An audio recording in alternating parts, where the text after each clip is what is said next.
मालिक को प्रणाम। लक्ष्य प्राप्ति का मार्ग।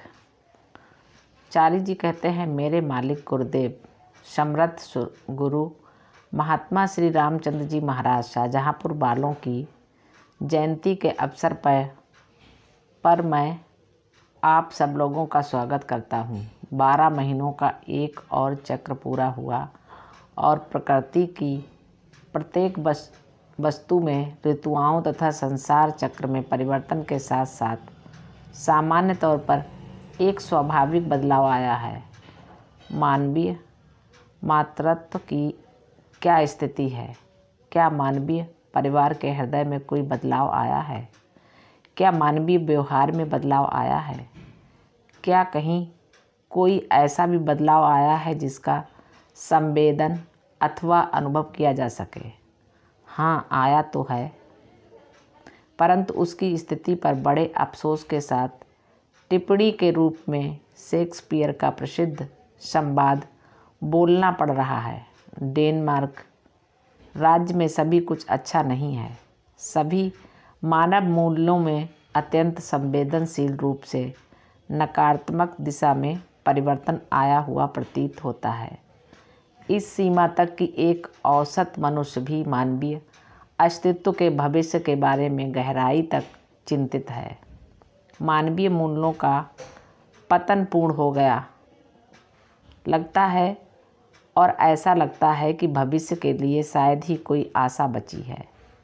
मानवीय मूल्यों का सार्वजनिक रक्षण सभी क्षेत्रों में संगठनों में दृष्टिगोचर हो रहा है। बड़े अफसोस के साथ कहना पड़ रहा है कि अपनी समस्त सहयोगी बुराइयों के साथ सत्ता की राजनीति का कैंसर हमारे मिशन में भी फैल रहा है। मैं कैंसर शब्द का प्रयोग इसलिए कर रहा हूँ क्योंकि यह एक आंतरिक प्रक्रिया है जिसमें शरीर के ऊतक बिना अनुशासन के वृद्धि करते हैं और जिस संगठन के वे अंग हैं उसी की जड़ें खोदते हैं। कैंसर का दूसरा गुणगत प्रभाव है कि यह बीमारी एक हिस्से से दूसरे हिस्से में फैलती है और अस्तित्व के मुख्य ढांचे को खतरे में डालती है। कैंसर को यदि शल्य क्रिया द्वारा न निकाला जाए तो यह कालांतर में स्वयं संगठन को ही चाट कर जाता है। संत कबीर 2 मुख्य प्रकार के अनुशासनों का जिक्र करते हैं, मनमत एवं गुरुमत। मनमत प्रकार के शिष्य वे हैं जिनका ध्येय संगठन या संस्था के ध्येयों या गुरु को प्रदान करता है से मेल नहीं खाता। वे स्वयं के स्वार्थपरक ध्येयों की पूर्ति के लिए संस्था या गुरु के पास आते हैं। वे अपने मनमत से अपनी क्रीड़ा करते हैं। उनको सामान्य अनुशासन या संस्था के कल्याण की कोई चिंता नहीं रहती। कबीरदास जी कहते हैं, ऐसे लोग कदाचित ही अनमोल आध्यात्मिक लक्ष्य प्राप्त कर पाते हैं। दूसरी ओर गुरुमत शिष्य के मन में केवल गुरु ही बसे रहते हैं और आध्यात्मिक जीवन के प्रति उसका एक ही दृष्टिकोण होता है, गुरु की आज्ञा का पालन। इस संज्ञान के साथ ही कि इसी में उसका कल्याण है, जीवन के सभी क्षेत्रों में संपूर्ण कल्याण। अफसोस कि उनकी संख्या बहुत कम है। कबीरदास जी निश्वास भर कर कथन करते हैं, लेकिन साथ ही ये भी कहते हैं कि ऐसे शिष्य ना हों तो ऐसी आध्यात्मिक संस्था के अस्तित्व का ना तो औचित्य ही नहीं रह जाता है, न ज़रूरत। मेरे पूज्य मालिक ने भी यही बात कहते हुए समस्त अभ्यासियों का आह्वान किया है कि सतत अपने आध्यात्मिक लक्ष्य पर ध्यान रखो। उच्चतम स्तरों तक आध्यात्मिक उन्नति का लक्ष्य जो मानव जाति के लिए खुला है, मैं कह सकता हूँ शायद ये सतत स्मरण की ओर देखने का एक दृष्टिकोण भी है। जिस व्यक्ति की निगाहें सतत लक्ष्य की ओर लगी रहती हैं उसकी निगाहों में केवल गुरु ही रहता है, क्योंकि सहज मार्ग में अंततः केवल वही वास्तविक लक्ष्य है। जिसने भी मेरे मालिक की शिक्षाओं को हृदयगम किया है वह जानता है कि लक्ष्य केवल गुरु और गुरु ही है। जिन लोगों का लक्ष्य आध्यात्मिक अवस्थाएं हैं, चाहे वे कितने भी ऊंचे स्तर की हों, मुक्ति, साक्षात्कार आदि मेरे मालिक कहा करते थे, उनकी दृष्टि बहुत नीचे टिकी हुई है। वह उनकी साधना में उपयोगी सिद्ध नहीं हो सकती। यह एक सर्वविदित तथ्य है कि व्यक्ति को कोई भी निम्नतर वस्तु प्राप्त करने के लिए अपना लक्ष्य सदैव उससे ऊंचा रखना चाहिए। नसीहत की बात है कि अपना लक्ष्य सदैव ऊंचा रखो। यदि कोई गुरु को प्राप्त करना चाहता है, अर्थात गुरु जैसा बनना चाहता है, तो उस व्यक्ति को अन्य सभी आकांक्षाएं दृढ़तापूर्वक त्याग देना चाहिए। भले ही वे सामान्य मानस को चाहे जितनी ऊंची एवं प्रबल प्रतीत हो, और गुरु एवं केवल गुरु के ऊपर दृष्टि जमाए रखना चाहिए।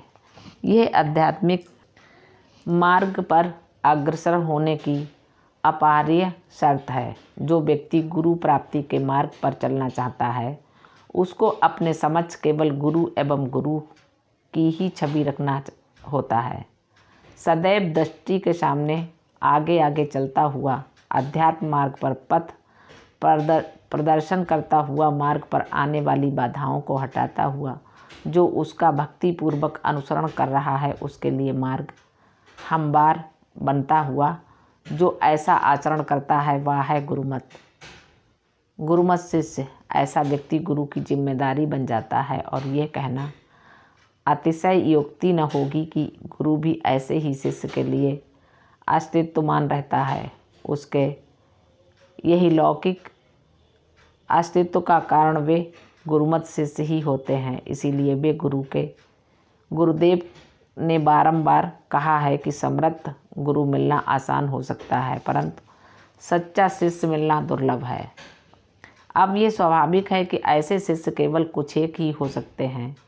ये देखकर बड़ा खेद एवं क्षोभ होता है कि दूसरे लोग पिछड़ रहे हैं और कुछ लोग मार्ग से ही भटके जा रहे हैं, गिर रहे हैं, चोट खा रहे हैं और उद्धार के परे जा रहे हैं। एक भाई को दूसरे पतित भाई के प्रति दुख एवं खेद होना ही चाहिए, अन्यथा हम भी मानवता के स्तर से गिर जाएंगे और हमें आध्यात्मिक साधक कहलाने का कोई अधिकार नहीं रह जाएगा। ये हमारा पुनीत कर्तव्य है कि हम अपने भाई बहनों की चिंता करें और उनसे जो हम सबका मार्ग दर्शन करता है, प्रार्थना करें कि जो भाई बहन पथच्युत हो गए हैं उनका उद्धार हो। ये उनके प्रति हमारे कर्तव्य का एक हिस्सा है कि हम भी हमारे भाई बहनों को अपने साथ रखने का प्रयास करें, परंतु इस प्रयास में हमें अपना लक्ष्य कभी आंखों से ओझल नहीं होने देना चाहिए। जो लोग जानबूझकर लक्ष्य एवं मार्ग की सत्यता को नकारते हैं, उनकी सहायता हेतु प्रार्थना ही एकमात्र उपाय शेष रह जाता है, और ऐसी प्रार्थना हमें सतत करते रहना चाहिए। एक अवस्था ऐसी भी आती है जब हम अपने पतित भाई बहनों की सहायता करने में खुद को निस्सहाय पाते हैं, और ऐसा अनिवार्य प्रलोभन प्रतीत होता है कि उनकी सहायता करते हुए हम भी पिछड़ जाएं। तब ऐसी स्थिति उत्पन्न हो सकती है कि जैसे अंधा अंधे को मार्ग दिखाने की कोशिश कर रहा है।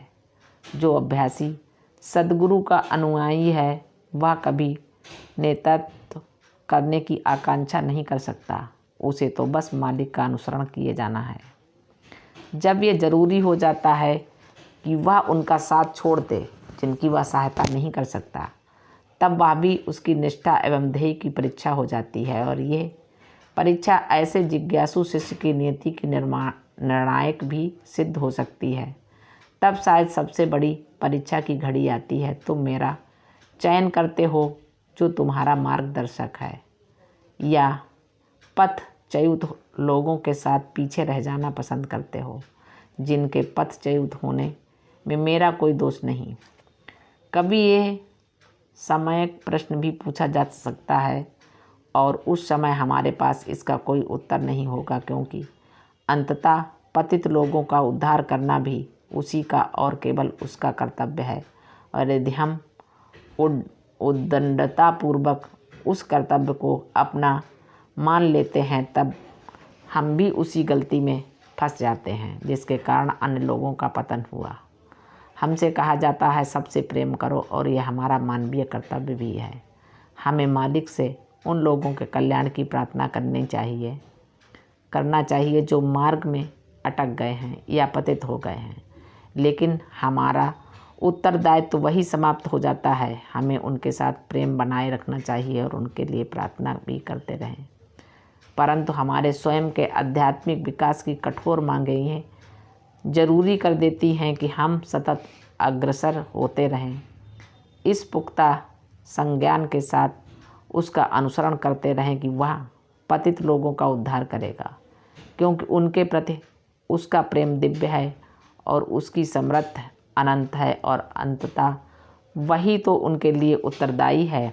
इसी में हमारे लक्ष्य पर पहुंचने की संभावना निहित है, बिना उस संस्था के हितों को चोट पहुंचाए जो हमारा उद्धार कर रही है।